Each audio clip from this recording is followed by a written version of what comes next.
मंत्री राजनाथ सिंह जी।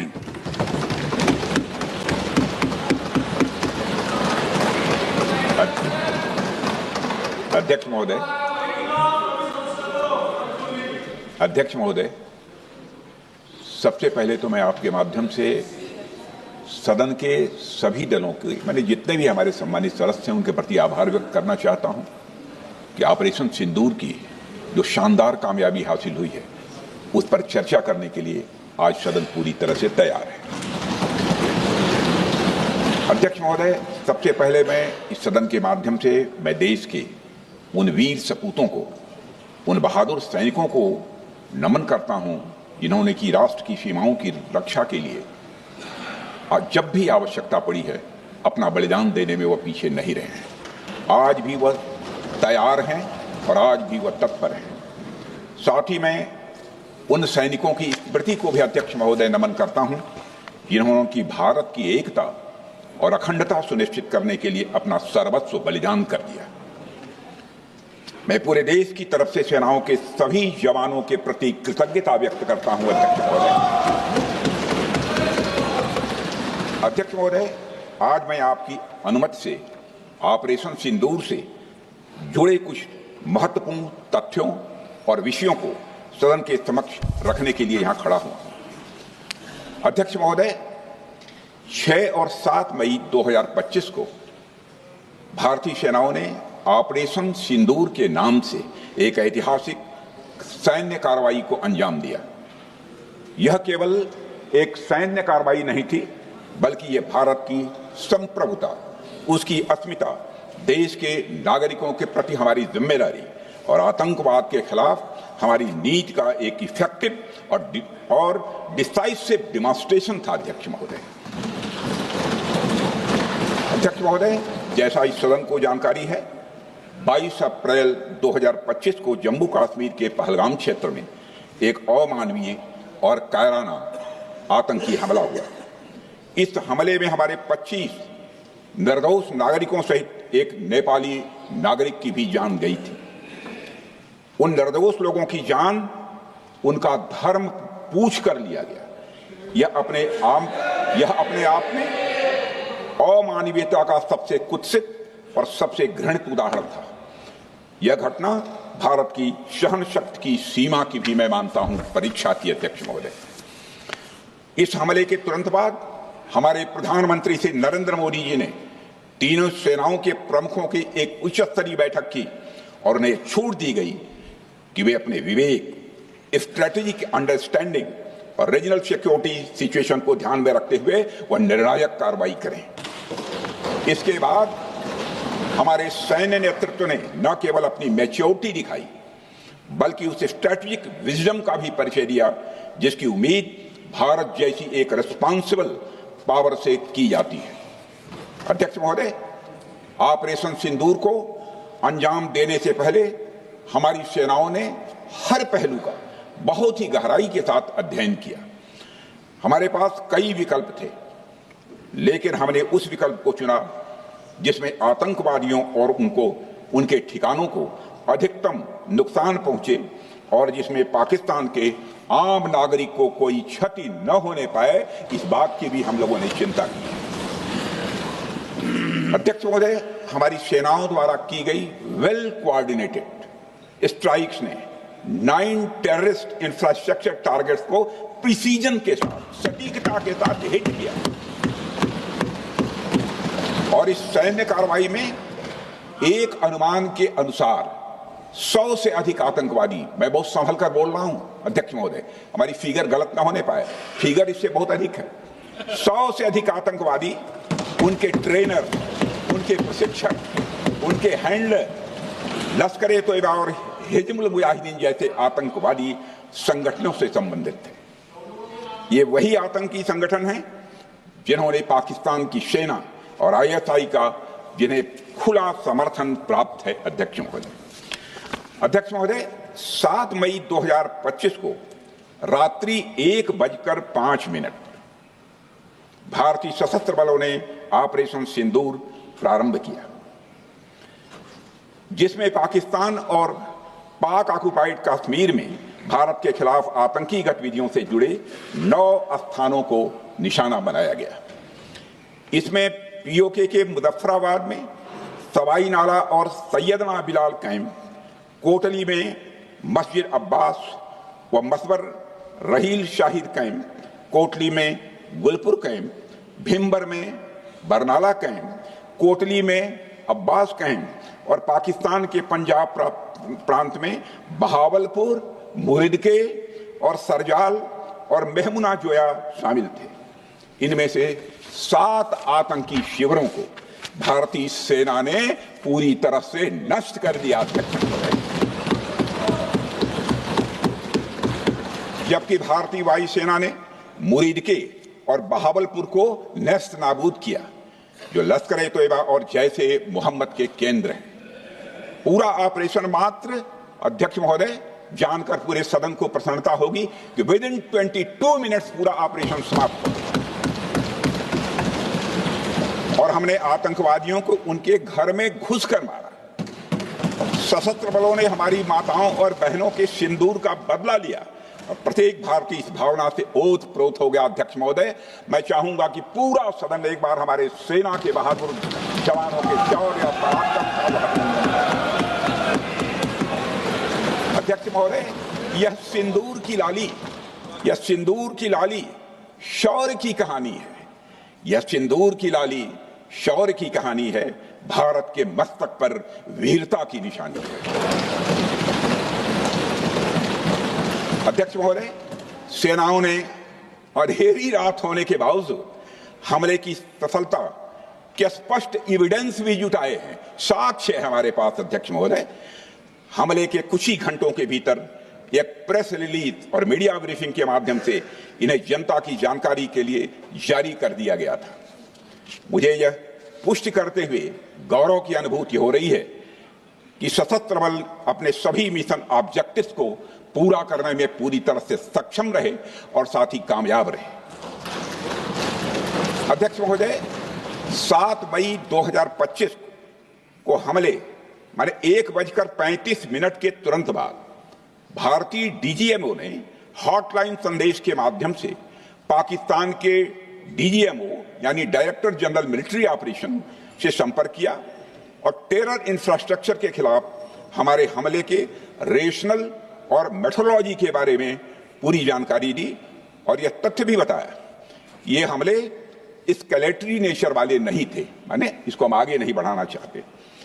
जिन मोहि मारा तीन मोहि मारे। अध्यक्ष, जिस प्रकार प्रभु हनुमान ने लंका में अपनी रणनीति बनाई थी, उसी प्रकार हमने भी उन्हीं को निशाना बनाया जिन्होंने हमें नुकसान पहुंचाया था। हालांकि पाकिस्तान ने इस रेशनल को समझने से इनकार कर दिया और अगले कुछ दिनों तक सिविलियन और सैन्य ठिकानों पर गोलीबारी करके बड़े पैमाने पर सीज फायर वायलेशन करके स्थिति को एस्केलेट करने की उसने कोशिश की। अध्यक्ष महोदय, 7-8 मई 2025 की रात को क्लियरली आइडेंटिफाइड आतंकवाद संबंधी ठिकानों पर हमारे सफल ऑपरेशन के बाद, सफल हमले के बाद पाकिस्तान ने स्थिति को एस्केलेट कर दिया और अनमैन्ड एरियल सिस्टम और अन्य साधनों का उपयोग करके भारतीय वायुसेना के बेसेस, भारतीय वायुसेना के सेंसर्स और सेना के फॉर्मेशन हेडक्वार्टर से लेकर ब्रिगेडों तक पर भी उसने हमला कर दिया। हालांकि हमारी इंटीग्रेटेड एयर डिफेंस ग्रिड और काउंटर यूएस ग्रिड ने इन हमलों को सफलतापूर्वक विफल कर दिया। अध्यक्ष महोदय, यस 400 यमारसैन आकाश मिसाइल सिस्टम और एयर डिफेंस गन्स बहुत प्रभावी साबित हुई हैं। अध्यक्ष महोदय, इस एस्केलेशन पर हमारा जवाबी हमला स्विफ्ट, प्रोपोर्शनेट और नवातुला था। अध्यक्ष महोदय, जिसमें 8 मई 2025 को केवल चुनिंदा पाकिस्तानी एयर डिफेंस सिस्टम और सेंसर नेटवर्क को प्रिसीजन गाइडेड मिशन द्वारा म्यूनिशंस द्वारा जो है टारगेट किया गया। अध्यक्ष महोदय, हमारी कार्रवाई पूरी तरह से सेल्फ डिफेंस में थी, न तो वह प्रोवोकेटिव थी और न तो एक्सपेंशनिस्ट थी। पाक द्वारा ये हमले 7 मई 25 से लगातार चले और 10 मई 2025 को रात लगभग 1:30 पर पाकिस्तान ने बड़े पैमाने पर भारत के ऊपर मिसाइल, ड्रोन, रॉकेट और अन्य लॉन्ग रेंज वेपन्स का इस्तेमाल किया। इसके साथ साथ उन्होंने इलेक्ट्रॉनिक वॉरफेयर से जुड़ी टेक्नोलॉजीज का भी सहारा लिया। अध्यक्ष महोदय, उनके निशाने पर हमारे भारतीय वायुसेना के अड्डे, थल सेना के एम्यूनिशन डिपोज, हवाई अड्डे और मिलिट्री कैंट थे। अध्यक्ष महोदय, यह कहते हुए मुझे गौरव की अनुभूति हो रही है कि हमारे air defence system, counter drone system और इलेक्ट्रॉनिक इक्विपमेंट्स ने पाकिस्तान के इस हमले को पूरी तरह से नाकाम कर दिया। पाकिस्तान हमारे किसी भी टारगेट को हिट नहीं कर पाया अध्यक्ष महोदय, और हमारे किसी भी इंपॉर्टेंट एसेट को नुकसान नहीं हुआ है। हमारी सुरक्षा व्यवस्था अध्यक्ष महोदय चाक चौबंद थी और हर हमले को हम लोग रोका गया। मैं इसके लिए भारतीय सेना के बहादुर सैनिकों की जमकर सराहना करता हूं, जिन्होंने दुश्मन के हर मंसूबे पर पानी फेर दिया। और अपने प्रतिपक्ष के मित्रों से भी कहना चाहता हूं, एक बार फिर से भारत के सेना के जवानों का कम से कम मेज थपथपाकर बहुत बहुत धन्यवाद। बहुत बहुत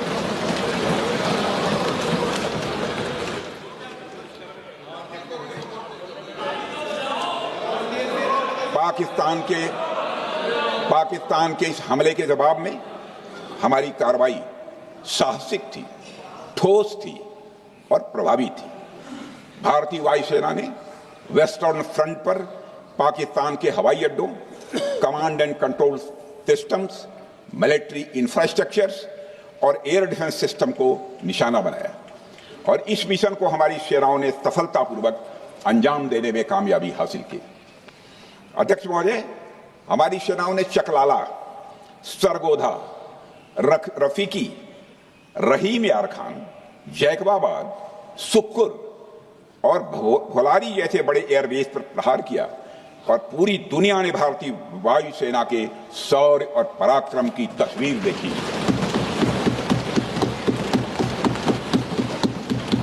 अध्यक्ष महोदय, ऑपरेशन सिंदूर ट्राई सर्विसेज कोऑर्डिनेशन का एक बेमिसाल उदाहरण था। जब भारतीय वायुसेना ने आसमान से हमले किए, हमारी थल सेना ने जमीन पर मोर्चा संभाल लिया। हमारे जवान नियंत्रण रेखा पर पूरी ताकत से डटे रहे और पाकिस्तान की हर हरकत का करारा जवाब दिया। अध्यक्ष महोदय, भारतीय नौसेना ने भी, लोग पूछते हैं भारतीय नौसेना का क्या रोल था, भारतीय नौसेना ने भी उत्तरी अरब सागर में अपनी तैनाती मजबूत कर दी। भारतीय नौसैनिकों ने पाकिस्तान को यह साफ संदेश दिया कि हम समुद्र से लेकर जमीन तक पाकिस्तान के हर महत्वपूर्ण ठिकानों पर प्रहार करने में न केवल सक्षम हैं बल्कि हम तैयार हैं। अध्यक्ष महोदय, इस ऑपरेशन का मकसद टेररिस्ट कैंप्स और उनके सपोर्टर्स को टारगेट करना, उन्हें नेस्त नाबूद करना था और यह साफ संदेश देना था कि भारत आतंकवाद के विरुद्ध जीरो टॉलरेंस रखता है। भारत ने कार्रवाई इसलिए रोकी क्योंकि कॉन्फ्लिक्ट के पहले और उसके दौरान जो भी पॉलिटिकल और मिलिट्री ऑब्जेक्टिव्स तय किए गए थे उसे हम पूरी तरह से हासिल कर चुके थे। इसलिए यह कहना, यह मानना कि यह ऑपरेशन किसी दबाव में रोका गया था, यह बेबुनियाद है और सरासर गलत है।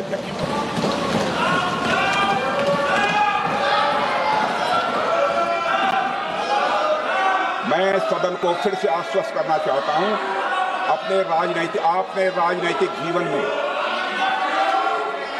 अध्यक्ष महोदय,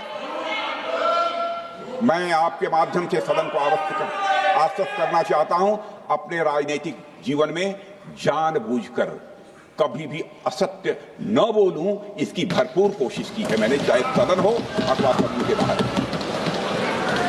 अध्यक्ष महोदय, मैं आपके माध्यम से सदन को यह भी अवगत कराना चाहता हूं।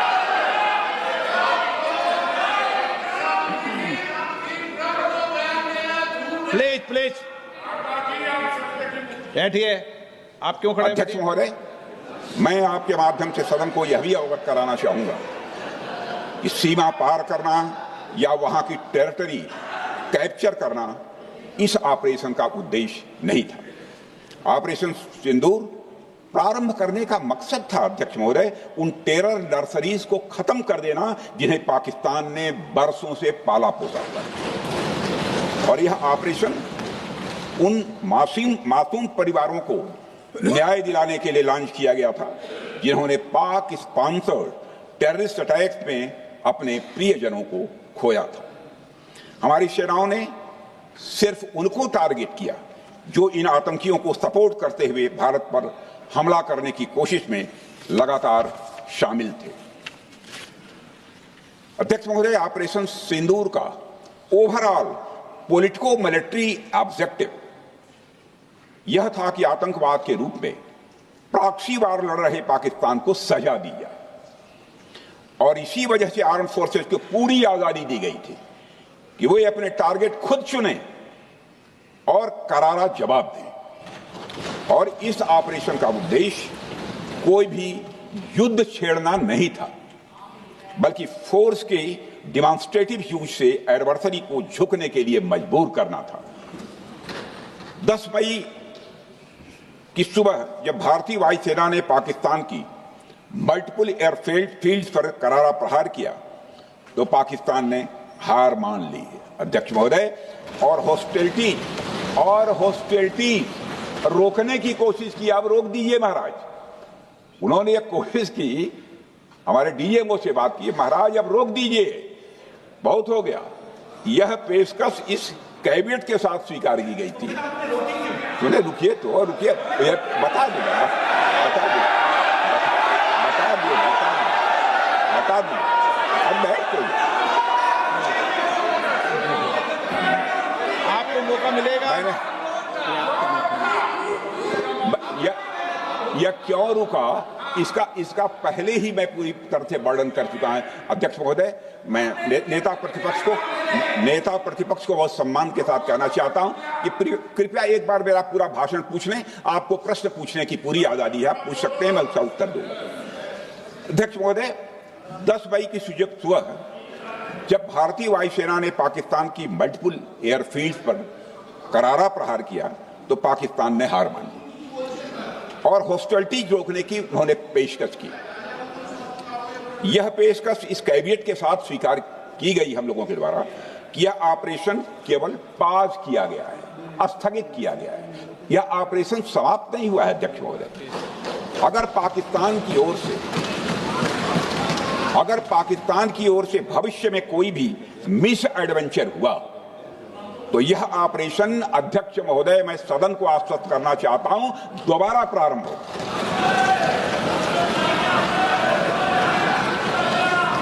अध्यक्ष महोदय, भारतीय वायुसेना के जबरदस्त हमलों, नियंत्रण रेखा पर थल सेना की मजबूत जवाबी कार्रवाई और नौसेना के हमलों के डर ने पाकिस्तान को झुकने के लिए मजबूर कर दिया अध्यक्ष महोदय।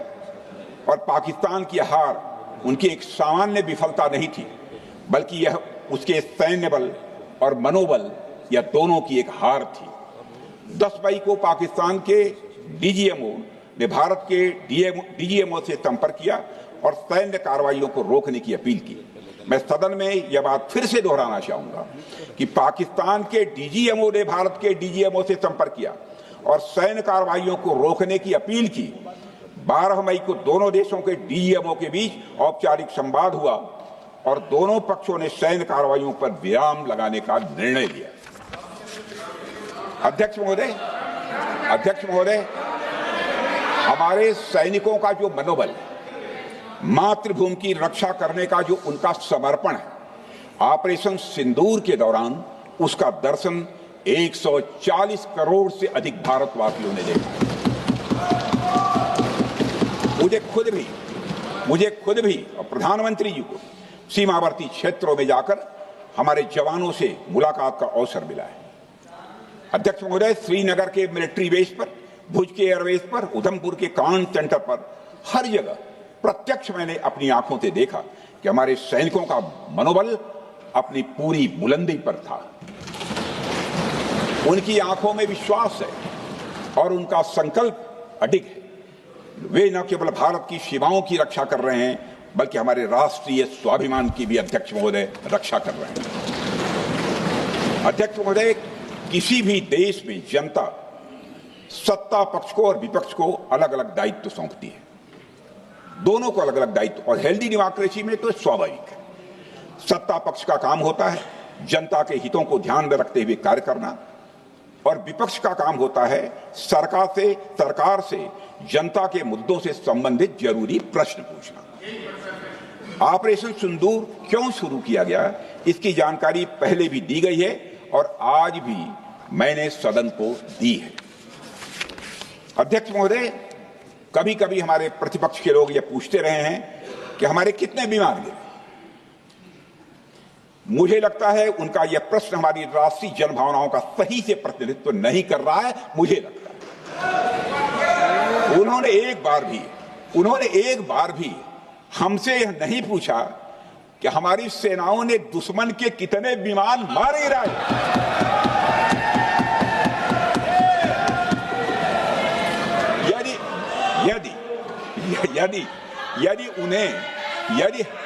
यदि उन्हें प्रश्न पूछना ही है अध्यक्ष महोदय, तो उनका प्रश्न यह होना चाहिए, क्या भारत ने आतंकवादी ठिकानों को तबाह किया? तो उसका उत्तर है हाँ।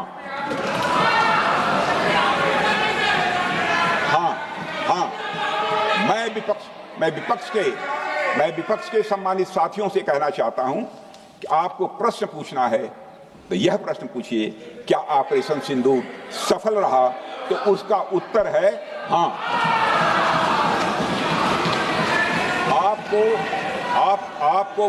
आपको प्रश्न पूछना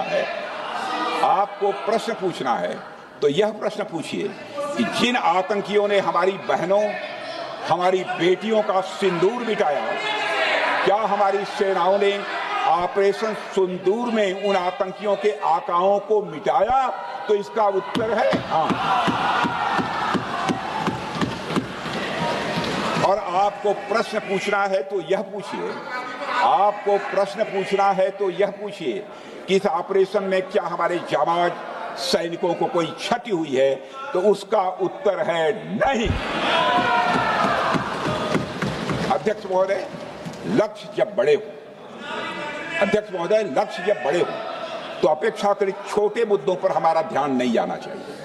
लक्ष्य बड़े हों तो छोटे मुद्दों पर, अपेक्षाकृत जो छोटे मुद्दे होते हैं कंपैरेटिवली, उन पर ध्यान नहीं जाना चाहिए, क्योंकि छोटे मुद्दों पर ही ध्यान देते रहने से देश की सुरक्षा और सैनिकों के सम्मान और उत्साह जैसे बड़े मुद्दों से ध्यान हट सकता है, जैसा कि विपक्ष के हमारे कुछ साथियों के साथ हो रहा है।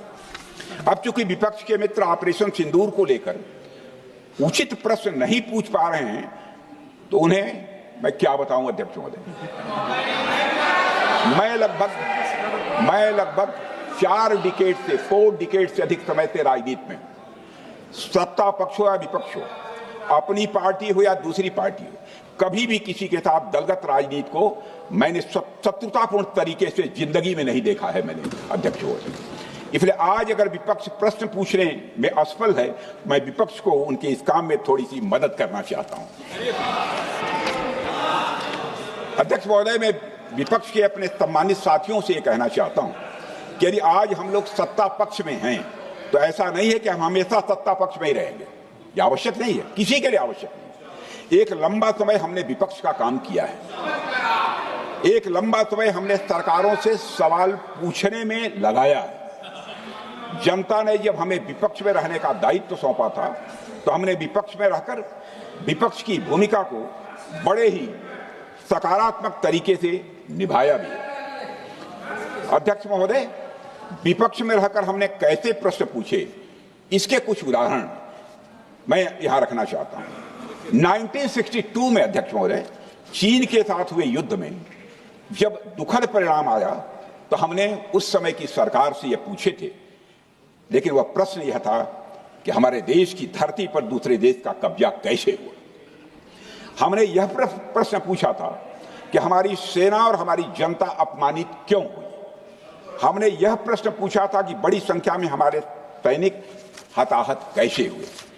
हमने यह प्रश्न नहीं पूछा कि हमारे टैंक, हमारी मशीनें, हमारी बंदूकें क्यों ध्वस्त हो गई। यह प्रश्न हम लोगों ने नहीं पूछा। मशीनों और तोपों की चिंता न करके, मशीनों और तोपों की चिंता न करके अध्यक्ष महोदय, हमने देश की टेरिटरी की चिंता की, हमने देश के सैनिकों की। इसी तरह 71 के युद्ध में, 71 के युद्ध में जब हमने पाकिस्तान को सबक सिखाया, मैं उस समय की सरकार को मैं बधाई देना चाहता हूं। हमने अपने राजनीतिक और सैन्य नेतृत्व की प्रशंसा की। हमने ये नहीं देखा कि किस दल की सरकार है, किस विचारधारा की सरकार है, इसकी चिंता नहीं की कभी। हमारे नेता अटल बिहारी वाजपेयी ने संसद में खड़े होकर उस समय के नेतृत्व की प्रशंसा की थी। हमने इस बात की खुशी जाहिर कि हमने अपने शत्रु को सबक सिखाया। हमने उस दौरान यह प्रश्न नहीं पूछा कि सबक सिखाने के दौरान में भारत के कितने प्लेन्स गिरे, भारत के कितने इक्विपमेंट्स बर्बाद हुए। यह प्रश्न अध्यक्ष महोदय उस समय भी हम लोगों ने नहीं पूछा। अध्यक्ष महोदय, यदि मैं इसे और भी प्रैक्टिकल तरीके से समझाऊं, तो किसी भी परीक्षा के परिणाम में रिजल्ट मैटर करता है। यदि किसी परीक्षा में कोई बच्चा अच्छे मार्क्स लेकर आ रहा है तो हमारे लिए उसके मार्क्स मैटर करने चाहिए। हमें इस बात का ध्यान नहीं रखना चाहिए कि एग्जाम के दौरान उसकी पेंसिल टूट गई थी या उसकी पेन खो गई।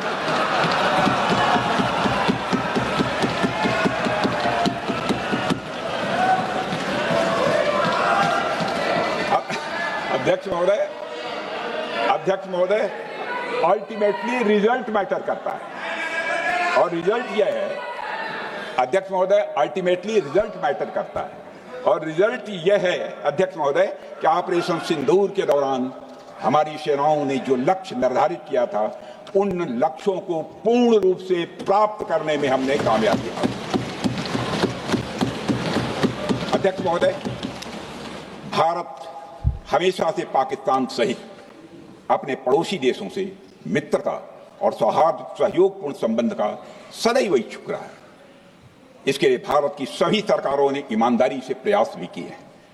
वह चाहे आदरणीय लाल बहादुर शास्त्री जी हों या अटल बिहारी वाजपेयी जी हों या हमारे स्वर्गीय मनमोहन सिंह जी हों या प्रधानमंत्री श्री नरेंद्र मोदी जी, सभी ने हमेशा चाहा है कि इस इलाके में शांति और समृद्धि बनी रहे। सभी ने यह चाहा। अध्यक्ष महोदय, यह बात हमारी सिविलाइजेशनल वैल्यूज के साथ मेल खाती है, इसलिए ऐसा हुआ। अध्यक्ष महोदय, पूरा विश्व जानता है कि पूर्व प्रधानमंत्री से अटल बिहारी वाजपेयी जी ने शांति का संदेश लेकर 1999 में लाहौर बस यात्रा की थी। वह सिर्फ एक यात्रा नहीं थी, वह यात्रा भारत की संस्कृति और शांति की प्रतीक थी। यह हमारे भारत की प्रकृति थी। लाहौर पहुंचकर अटल बिहारी वाजपेयी जी ने मीनारे पाकिस्तान पर विजिटर्स रूप में जो लिखा था, जिसका जिक्र लोग आज भी करते हैं, और उन्होंने लिखा था, उसकी मैं चर्चा करता हूं। उन्होंने लिखा था कि मीनारे पाकिस्तान से मैं पाकिस्तान की जनता को यह विश्वास दिलाना चाहता हूं कि भारत अस्थायी शांति और मित्रता का आकांक्षी है। मैंने पहले भी कहा है और फिर भी कहता हूं, एक स्थिर और समृद्ध पाकिस्तान भारत के हित में है, इसमें कोई संदेह नहीं होना चाहिए। अध्यक्ष महोदय, यह हमारी सोच थी, यह हमारी शांति की पहल थी।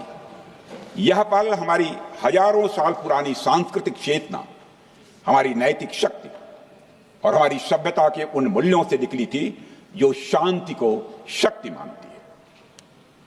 अध्यक्ष महोदय, लेकिन हमारे शांति के प्रयास को हमारी नाइविटी, उदारता या सरलता समझ लिया गया।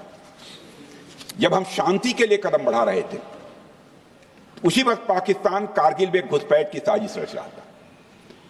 हम दोस्ती के राह पर थे तो वो षड्यंत्र की राह पर थे। जब हम मामला खुलकर सामने आया तो हमारे वीर सैनिकों ने इस घुसपैठ के खिलाफ कार्रवाई करना प्रारंभ किया, और जब भारत की जीत सामने दिखाई दे रही थी तो पाकिस्तान ने परमाणु युद्ध की धमकी दे डाली। अध्यक्ष महोदय, तब हमारे प्रधानमंत्री, तत्कालीन प्रधानमंत्री आदरणीय अटल बिहारी वाजपेयी जी ने कहा था, पाक सेना के परमाणु हमले से भारत का तो कुछ नहीं बिगड़ेगा, लेकिन पाकिस्तान दूसरे दिन का सूरज नहीं देख पाएगा।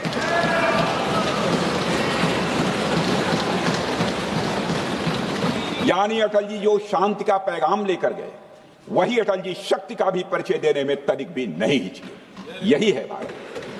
अध्यक्ष महोदय, यह सामर्थ्य का उद्घोष था। यह एक स्पष्ट संदेश था कि भारत शांति चाहता है, लेकिन अगर कोई हमारी संप्रभुता को चुनौती देगा तो उसका जवाब भी उतनी ही दृढ़ता से दिया जाएगा। अध्यक्ष महोदय, 2015 में जब हमारे प्रधानमंत्री मोदी जी ने लाहौर जाकर नवाज शरीफ से मुलाकात की, तो भारत ने फिर से दोस्ती का हाथ बढ़ाया। भारत ने फिर से दोस्ती का हाथ बढ़ाया। अध्यक्ष महोदय, हम वाकई में शांति की राह पर चलना चाहते थे, क्योंकि हमारी मूल प्रकृति बुद्ध की है, युद्ध की नहीं है।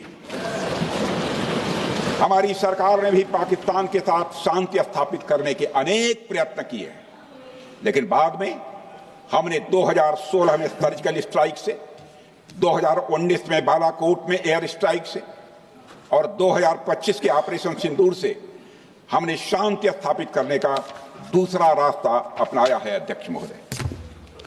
अध्यक्ष महोदय, अब हमारे प्रधानमंत्री श्री नरेंद्र मोदी जी और हमारी सरकार का स्टैंड बिल्कुल क्लियर है कि टेररिज्म और टॉक्स ये दोनों साथ नहीं चल सकते,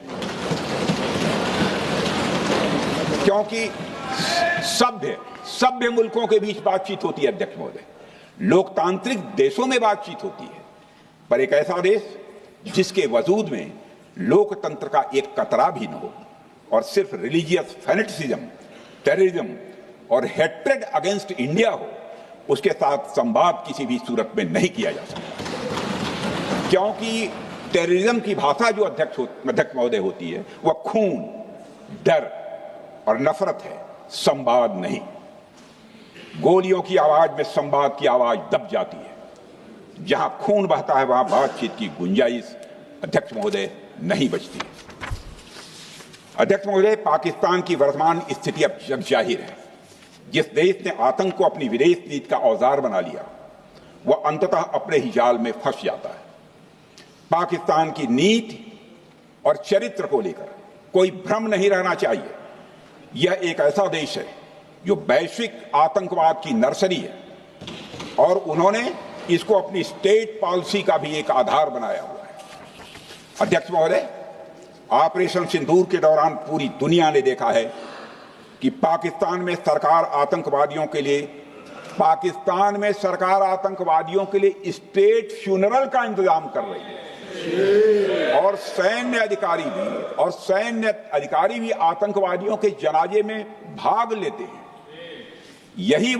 यह वही देश है जो सीमा पर सैनिकों से लड़ने का साहस नहीं जुटा पाता, इसलिए निर्दोष नागरिकों, बच्चों और तीर्थ यात्रियों को आतंकवाद का निशाना बनाता है।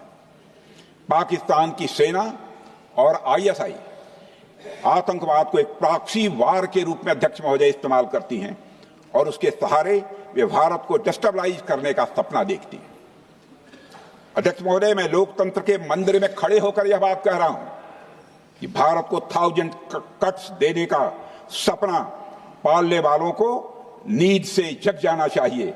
यह मोदी जी के नेतृत्व वाला नया भारत है जो आतंकवाद के खिलाफ किसी हद तक जा सकता है।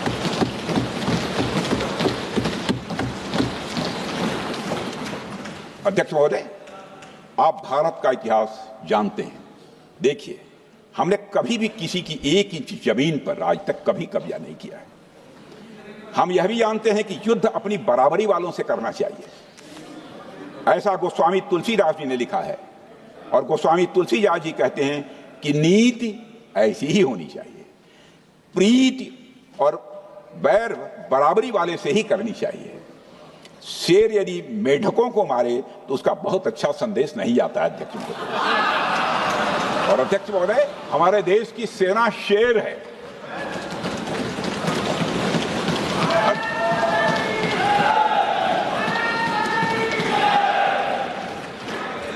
अध्यक्ष महोदय, पाकिस्तान जैसा देश जो साइज, सामर्थ्य, शक्ति और समृद्धि में हमारे आसपास भी नहीं है, उस मुल्क से कैसा मुकाबला? जो मुल्क अपने अस्तित्व के लिए दूसरों पर आश्रित हो, उसके मुकाबले का मतलब है अपना स्तर कम करना। हमारी नीति है आतंकवाद के खिलाफ प्रभावी कार्रवाई करना। हमारा पाकिस्तान विरोध उनकी आतंकवाद की नीति के कारण है, इसलिए पाकिस्तान का हमारा विरोध है।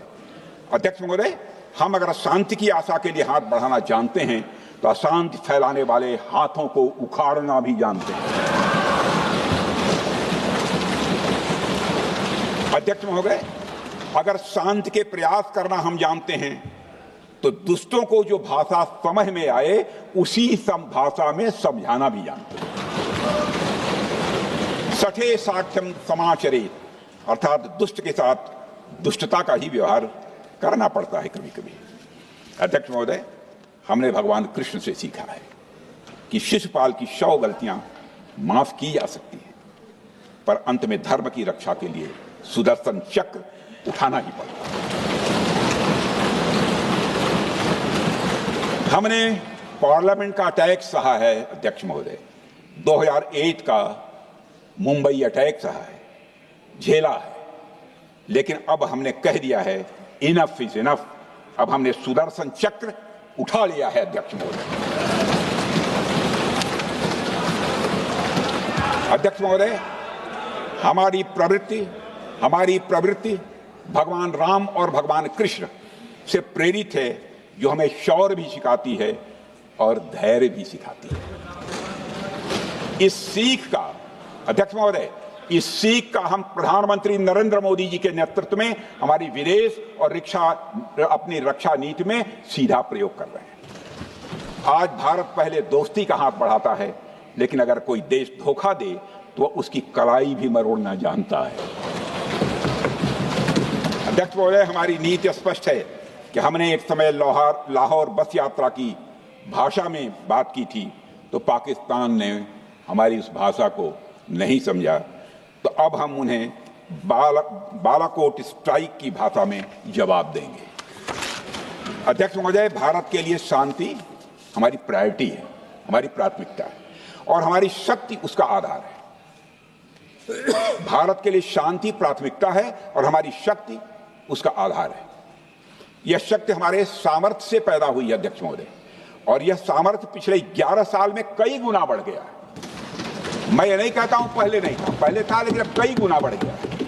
आज भारत विश्व की चौथी सबसे बड़ी अर्थव्यवस्था है और अभी आई मॉर्गन स्टैनली के रिपोर्ट के मुताबिक 2028 तक विश्व की तीसरी सबसे बड़ी अर्थव्यवस्था बनने की ओर भारत चल रहा है। अध्यक्ष महोदय, आर्थिक उन्नति के साथ साथ भारत के रक्षा क्षेत्र में 2014 से उल्लेखनीय परिवर्तन, रिमार्केबल चेंज आया है। आज का भारत डिफेंस सेक्टर में आत्मनिर्भरता, सेल्फ रिलायंस और स्वदेशी उत्पादन की दिशा में तेजी से आगे बढ़ रहा है। अध्यक्ष महोदय, आज हम हर दृष्टि से समर्थ भी हैं और सक्षम भी हैं। अध्यक्ष महोदय, मैं सदन को यह भी जानकारी देना चाहता हूं, उसके बाद जब प्रश्न पूछा गया हमारे सारे चीफ से, सीडीएस से, डिफेंस सेक्रेटरी से, क्या ऑपरेशन के लिए तैयार हैं, क्षण भर की देर नहीं लगाई, सबने बोला यस सर। अध्यक्ष महोदय, ऑपरेशन सिंदूर हमारे सामर्थ्य का ही प्रतीक था, जिसमें हमने दिखा दिया कि अगर कोई हमारे नागरिकों को मारेगा तो भारत चुप नहीं बैठेगा। भारत की आत्मरक्षा के लिए हमारा राजनीतिक तंत्र और नेतृत्व बिना किसी दबाव के काम करेगा। हमारी मिसाइल फिजिकल सीमाएं लांघेंगी अध्यक्ष महोदय, और हमारे वीर सैनिक दुश्मन की कमर तोड़ेंगे। अध्यक्ष महोदय, हम आतंकवाद को उसके हर रूप और स्वरूप में पूरी तरह समाप्त करने के लिए पूरी तरह से प्रतिबद्ध हैं, और इस संदर्भ में हमें एक महत्वपूर्ण बात समझनी होगी। Pakistan sponsored terrorism is not random madness, there is a method in this madness. यह एक सुनियोजित रणनीति है, यह एक फंडामेंटल रेज है। अध्यक्ष महोदय, प्रसिद्ध लेखक वीएस नायपाल ने सही कहा था, पाकिस्तान में होना एक ऐसी अल्टरनेट और कंट्रास्टिंग रियलिटी है, where war is peace, freedom is slavery, ignorance is strength, यानी यहां युद्ध ही शांति है, गुलामी ही स्वतंत्रता है और जिहालत यानी अज्ञानता ही ताकत है। अध्यक्ष महोदय, इसलिए पाकिस्तान द्वारा प्रायोजित आतंकवाद कोई पागलपन नहीं है। पाकिस्तान द्वारा प्रायोजित आतंकवाद कोई पागलपन नहीं है, यह एक सोची समझी साजिश का हिस्सा है।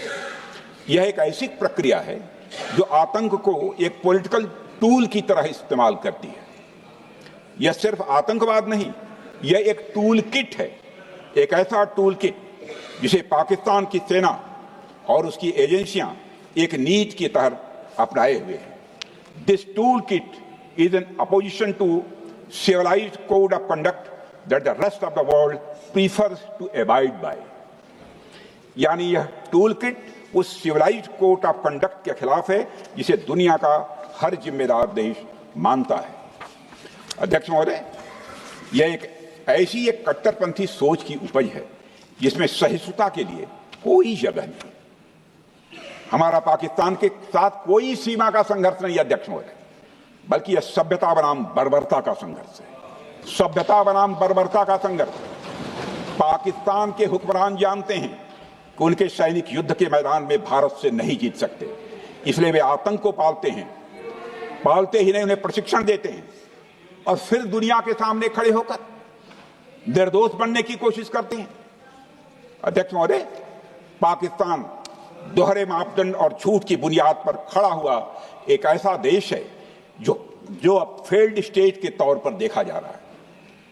भारत ने ऑपरेशन सिंदूर के जरिए पूरी दुनिया को दिखा दिया है कि हम इस आतंकवाद के गंदे खेल को जड़ से समाप्त करने का संकल्प ले चुके हैं।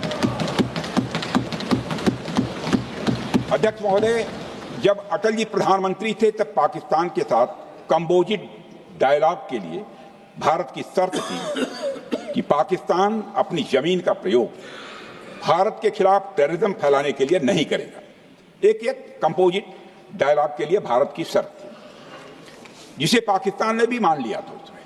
लेकिन दुर्भाग्य से 2009 में शर्म एल शेख में तत्कालीन सरकार ने एक बड़ी भूल की, जब कंपोजिट डायलॉग प्रोसेस से पाकिस्तान प्रायोजित आतंकवाद को डीलिंक कर दिया गया।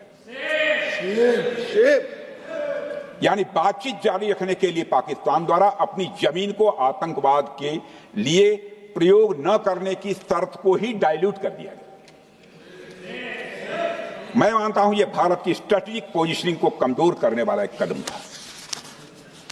अध्यक्ष महोदय, ऐसी ही एक और गंभीर चूक तत्कालीन सरकार ने 2006 में हवाना में भी हुई थी, जब पाकिस्तान को आतंकवाद का विक्टिम माना गया और एक ज्वाइंट एंटी टेरर मैकेनिज्म बनाने पर सहमति भी हुई थी। 2006 की बात कर रहा हूं। अध्यक्ष महोदय, यह सोचने वाली बात है कि जो देश आतंक को पैदा करता है, उसे पालता है, उस देश को ही आतंक से पीड़ित मान लेना कितना बड़ा स्ट्रेटेजिक ब्लंडर है। अध्यक्ष महोदय, आतंकवाद के खिलाफ हमारी लड़ाई अब केवल सीमा पर नहीं है, बल्कि वैचारिक मोर्चों पर भी लड़ी जा रही है। इसी उद्देश्य से प्रधानमंत्री जी कई हाई लेवल डेलीगेशंस का गठन भी उन्होंने किया था, जिसमें हमारे लगभग अधिकांश दलों के सम्मानित सदस्य उसमें शामिल थे। उसमें विभिन्न राजनीतिक दलों के रिप्रेजेंटेटिव शामिल थे और सचमुच इस समिति ने वैश्विक मंचों पर जाकर भारत की बात बहुत ही प्रभावी तरीके से रखी और आतंकवाद के विरुद्ध वैश्विक समर्थन को उन्होंने मजबूत किया। अध्यक्ष महोदय, मैं उन सभी डेलीगेशन के सम्मानित सदस्यों के प्रति शीश झुकाकर आभार व्यक्त करना चाहता हूं, जिन्होंने भारत का आतंकवाद के खिलाफ स्टैंड तथा जीरो टॉलरेंस की पॉलिसी और ऑपरेशन सिंदूर के बारे में दुनिया के देशों को सही तरीके से अवगत कराया, प्रभावी तरीके से अवगत कराया। अध्यक्ष महोदय, ऑपरेशन सिंदूर को लेकर सर्वदलीय बैठक भी हुई। I am very happy to tell the house I am very happy to tell the House that during Operation Sindoor, all the political parties of the country kept aside all ideologies and differences and showed solidarity with the nation, with the soldiers and with the government. फिर इसके लिए आभार व्यक्त करता हूं। मुझे लगता है यही इस देश के लोकतंत्र की खूबसूरती है। अध्यक्ष महोदय, जैसा कि हमारे माननीय प्रधानमंत्री मोदी जी ने भी कहा है कि ऑपरेशन सिंदूर अभी रुका है, समाप्त नहीं हुआ है। यदि आवश्यकता पड़ी, यदि पाकिस्तान फिर किसी नापाक हरकत की कोशिश करता है तो हम और भी कठोर और निर्णायक कार्रवाई करने के लिए तैयार हैं। अध्यक्ष महोदय, ऑपरेशन सिंदूर के माध्यम से पाकिस्तान के मन में भारत को लेकर जो बहुत बड़ी गलतफहमी थी वह हमने दूर कर दी है। और मेरी दूर थोड़ी बहुत बची है, भई होगी तो उसको भी दूर कर देंगे। अध्यक्ष महोदय, मुझे महाकवि राष्ट्र कवि रामधारी सिंह जी दिनकर की कुछ पंक्तियां याद आती हैं। अध्यक्ष महोदय, क्षमाशील हो रिपु समक्ष, तुम हुए विनत जितना ही, दुष्ट कौरवों ने तुमको कायर समझा उतना ही। अध्यक्ष महोदय, भारत ने न केवल अपनी सैन्य क्षमता का प्रदर्शन किया, बल्कि अपनी राष्ट्रीय दृढ़ता, नैतिकता और राजनीतिक कुशलता का भी परिचय दिया है। भारत अब किसी भी आतंकी हमले का निर्णायक और स्पष्ट उत्तर देगा। अध्यक्ष महोदय, हमने एक नई लक्ष्मण रेखा खींच ली है। अब आतंकवाद को आश्रय और समर्थन देने वालों को कोई शरण नहीं मिलेगी। और अध्यक्ष महोदय, भारत किसी भी तरह के न्यूक्लियर ब्लैकमेलिंग या दबावों के आगे अब झुकने वाला नहीं है।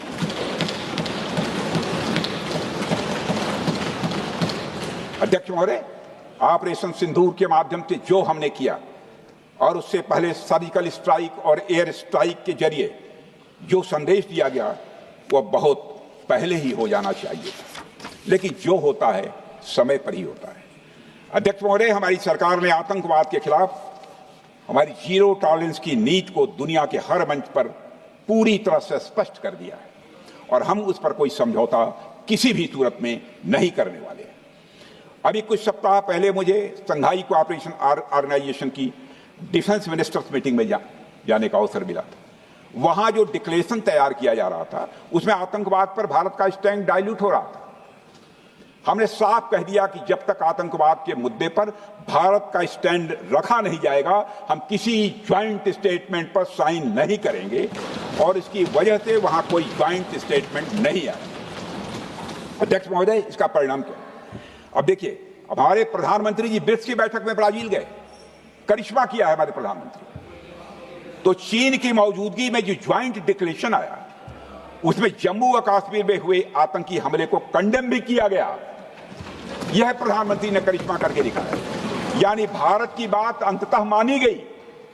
और यह ब्रिक्स सम्मेलन के इतिहास में पहली बार हुआ जब जम्मू एवं कश्मीर में हुए किसी आतंकी घटना को खुलकर कंडेम किया गया। मैं इस सदन को याद दिलाना चाहता हूं, 2008 में मुंबई में इतनी बड़ी आतंकी घटना हुई, मगर उस समय की सरकार को जो प्रभावी कार्रवाई करनी चाहिए थी वो नहीं हो पाई। लेकिन उसमें सबसे दुखद और आश्चर्य की बात है, कई वर्ल्ड फोरम, इंटरनेशनल फोरम पर जो उसका कंडेमनेशन होना चाहिए, जो उसकी निंदा की जानी चाहिए, वह भी जितना होना चाहिए नहीं हो पाया। अध्यक्ष, यदि आप उस घटना के बाद हुए ब्रिक्स सम्मेलन के डॉक्यूमेंट्स उठाकर देख लीजिए, मुंबई आतंकी हमले का कहीं जिक्र भी नहीं है। और अध्यक्ष महोदय, जब केंद्र में प्रधानमंत्री मोदी जी के नेतृत्व में सरकार बनी, तब जाकर कहीं के हालात कुछ बदलने शुरू हुए और साल 2017 में हुए ब्रिक्स सम्मेलन में पहली बार 2017 में हुए ब्रिक्स सम्मेलन में पहली बार आतंकवाद से लश्कर और जैश जैसे आतंकवादी संगठनों को जोड़ा गया। यह भी अपने में करिश्माई काम था। यह परिस्थिति इसलिए बनी क्योंकि इसके ठीक एक साल पहले उरी की घटना के भारत की सेनाओं ने सीमा पर जाकर सर्जिकल स्ट्राइक की थी। हमने दुनिया को बताया कि आतंकवाद के खिलाफ हम सरहद के इस पार भी मारेंगे और जरूरत पड़ी तो आतंकियों के घर में घुसकर भी मारे। यह बदलाव प्रधानमंत्री मोदी जी के नेतृत्व में आया है। अध्यक्ष महोदय, यह वही नीति है जो पहले की सरकारों को भी अपनानी चाहिए थी। उन सरकारों को जिनके शासनकाल में भारत ने सबसे भीषण आतंकी हमलों का सामना किया, जिनमें 2008 का मुंबई हमला आज भी हर हिंदुस्तानी के जेहन में बैठा हुआ है, जिंदा है, एक न भूलने वाली त्रासदी के रूप में जिंदा है। अध्यक्ष महोदय, मैं श्री प्रणब मुखर्जी जी ने अपनी किताब द कोलिशन ईयर्स में लिखा है, मेरे पास है भी वो, कोलिशन ईयर्स में लिखा है कि जब मुंबई अटैक हुआ था, प्रणोदा ने लिखा है, जब मुंबई अटैक हुआ था, India had evidence that the terrorist came from Karachi port.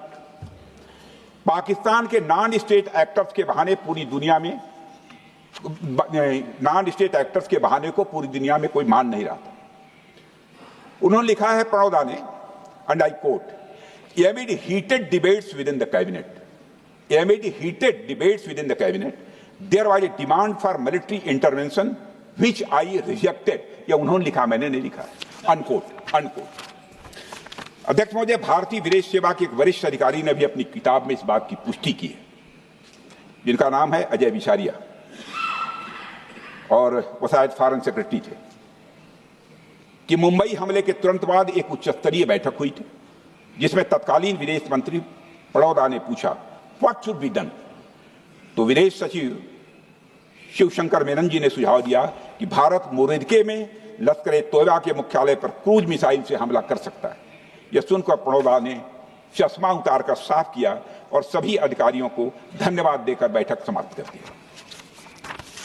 अध्यक्ष महोदय, उस समय की सरकार ने जो सही समझा वो किया, पर मैं मानता हूं कि अगर तब की सरकार ने भी 2016 सर्जिकल स्ट्राइक, 2019 एयर स्ट्राइक जैसे निर्णायक और कठोर कदम उठाए होते तो पाकिस्तान की स्ट्रेटेजिक कैलकुलस बदल सकती थी। एक पावरफुल और डिसाइसिव एक्शन पाकिस्तान और उनकी सेना के द्वारा इस 500 टेररिस्ट ऑर्गेनाइजेशंस के लिए बड़ा डिसइंसेंटिव साबित हो सकती थी। अध्यक्ष महोदय, 2008 में मुंबई हमलों के बाद उस समय की सरकार ने सिर्फ बातचीत का मार्ग चुना था। मैं स्पष्ट करना चाहता हूं, यह कोई आलोचना नहीं है अध्यक्ष महोदय, न उस सरकार की, न उस समय के प्रधानमंत्री की, और न ही उन नेताओं की। उस समय की लीडरशिप को जो सही लगा उन्होंने वह निर्णय लिया। अध्यक्ष महोदय, बस मैं इतना ही कहना चाहता हूं कि आज का भारत अलग सोचता है और अलग तरीके से काम करता है। हमारा मानना है यह आपका प्रतिद्वंदी आतंक को रणनीति बना चुका हो और बातचीत की भाषा नहीं समझता हो तो standing firm and being decisive के अलावा कोई विकल्प नहीं बचता है। अध्यक्ष महोदय, आज हमारे प्रधानमंत्री मोदी जी के नेतृत्व में भारत वह देश नहीं रहा जो पहले था। Two-day doziers have been replaced by decisive action. Two-day doziers have been replaced by decisive action. आज भारत सहता नहीं है, भारत जवाब देता है। अध्यक्ष महोदय, आज भारत आतंक की जड़ तक जाता है और उसे उखाड़ फेंकने का सामर्थ्य रखता है। अध्यक्ष महोदय, मैं इस सदन को और देश की जनता को यह विश्वास दिलाना चाहता हूं कि हमारी सरकार, हमारी सेनाएं और हमारी लोकतांत्रिक संस्थाएं सब मिलकर, हम और ये सारे लोग सभी मिलकर देश की एकता, अखंडता और सुरक्षा के लिए जो भी कदम उठाना आवश्यक होगा वह कदम उठाएंगे और उसके प्रति हम पूरी तरह से कमिटेड हैं।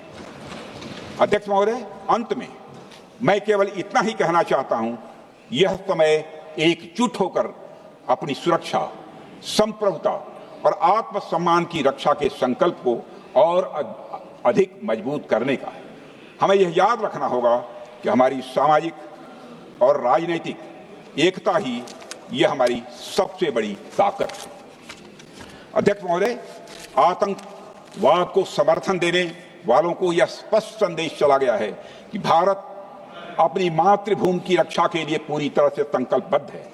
आइए हम सभी दलगत भाव से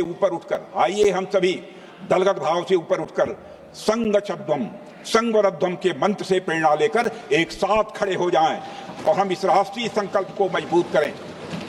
यही हम सबका राष्ट्रीय दायित्व है। और इन्हीं शब्दों के साथ अध्यक्ष महोदय, आपने मुझे विचार रखने का अवसर दिया। आपके प्रति आभार व्यक्त करते हुए और अपने सभी सम्मानित सदस्यों के प्रति धन्यवाद की व्यक्त करते हुए अपना निवेदन समाप्त करता हूँ। सबने शांतिपूर्वक बात। श्री गौरव गोगोई।